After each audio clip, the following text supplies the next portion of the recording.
এরকম একটা কাজ আমার কেন্দ্রের 30 জন সেক্রেটারিয়েট মেম্বার আছে, আমরা মাত্র 30 জনের বডি দিয়ে পুরো বাংলাদেশ চালাই। আমাদের এরকম 700 সদস্য বিশিষ্ট কমিটি নাই যে যার নামই চেনে না, ওরকম সিস্টেম না আমাদের। তো এই 30 জনের মধ্যে 2 জন 3 জন ইনভলভ আছে এই কাজের জন্য, বাকিরা সারা দেশে ঘুরে ঘুরে এইসব প্রোগ্রাম আদি বা নিজেদের লেখাপড়া নিজেদের কাজ নিয়েই ব্যস্ত আছে। আমরা কোনো নেতার পেছনে ঘুরে ঘুরে সময় ব্যয় করাকে অপছন্দ করি। আমরা যখন হাঁটি অনেকে আমাদেরকে বলে যে আপনি একা একা হাঁটতেছেন, ক্যাম্পাসে গেলে বলে একা একা, টিচাররা বলে একা একা তুমি। তো আমরা বলছি আমার সাথে কে আসবে, কে যাবে, আমার পকেটে টাকা আছে যে তারে আমি চালাইতে পারি। আর আমাদের সংগঠনে কাউকে নেতার পেছনে ঘোরানো সম্পূর্ণ অপছন্দ করা হয়। নেতা তার মতো করে ঘুরবে। গত 2 দিন ধরে ডাকসুর বিপিজিএস যখন ক্যাম্পাসে একা একা হাঁটতেছে, কিছু ছাত্র দেখে বলছে বিপিজিএস একা একা হাঁটে। এটা আশ্চর্য লাগছে তার কাছে।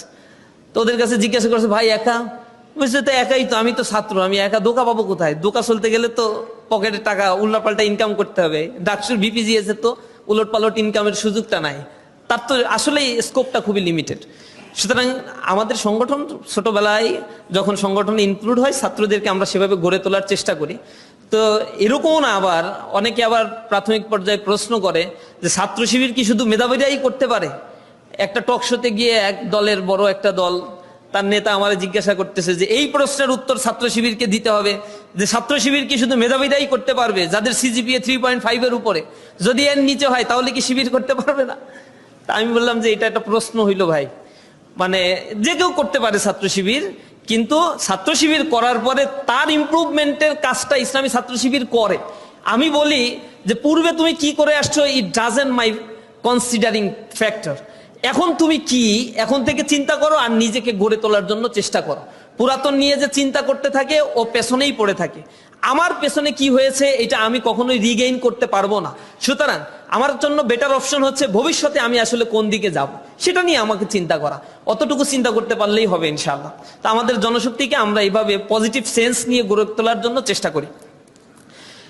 ইসলামী ছাত্র শিবিরে আমি কেন যোগ দেব তার যথাযুক্তি চাই। আর ইসলাম দলগুলো ইসলাম প্রচার করে, তাহলে বিভক্তি কেন? দলগুলোর মধ্যে একটা দল হয়ে কাজ করলেই তো হয়। ইসলামী ছাত্র শিবিরে যোগদান করতে তো আপনাকে আমি বলি না, আজকের প্রোগ্রাম থেকেও আপনাকে খুব হাত পাও ধরা হবে না। আমরা এরকম এই কিছুদিন আগে এ+ সংবর্ধনা করেছি সারা বাংলাদেশে, এবং কৃতি শিক্ষার্থীদের নিয়েও সংবর্ধনা করছি। সেখানে শিক্ষার্থীরা লক্ষ লক্ষ 19 লক্ষ পরীক্ষার্থী অংশগ্রহণ করেছে, 13 লক্ষ পাশ করেছে আর 6 লক্ষ ফেল করেছে। ওই 6 লক্ষ নিয়েও আমরা প্রোগ্রাম করছি যে ফেল করছো কেন, পাশ করতে হবে এখন। এটা হচ্ছে আমাদের প্রোগ্রামের থিম। আর এ+ পেয়েছো, আরো ভালো করতে হবে, এ+ পাওনি, এ+ পাইতে হবে। এই 3 ক্যাটাগরির প্রোগ্রামে লক্ষ লক্ষ ছাত্রদেরকে ইনক্লুড করা হয়েছে। তো সেখানে আমরা কাউকে বলি নাই যে তোমাকে আজকে ডেকে নিয়ে আসছি শিবিরে জয়েন করো। আমরা তাদের ইমপ্রুভমেন্টের কাজটা করেছি।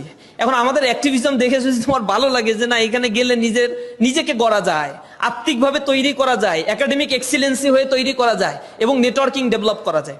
আমরা অর্গানাইজেশনকে বলি it's not only so called traditional political student organisation, but also it's an separate institution.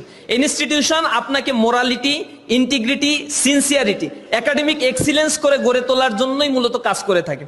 আমি কেন সংগঠনে এসেছি? আমার বাবা দাদা, আমার পূর্বপুরুষ বা পূর্বতন কোনো পুরুষের হিস্ট্রিও আমি শুনি নাই যে ছাত্র শিবির করছে। তো I am the first person, but I am not the last person. কারণ আমার পরে আমার ভাই ব্রাদার, আত্মীয় স্বজন যা আছে সবাই ছাত্র শিবির করতে চায় বা করে বা এটাতে আকর্ষিত হয়েছে। তারা পূর্বপুরুষদের দেখে আমি আসি না, আমি আসছি আমার ভাইদের আচার আচরণ দেখে, ছাত্র শিবিরের আচার আচরণ দেখে। আসার পরে যখন দেখেছি যে না, নিজেকে গঠন করার একটা সুন্দর প্ল্যাটফর্ম, আমি যুক্ত হয়েছি।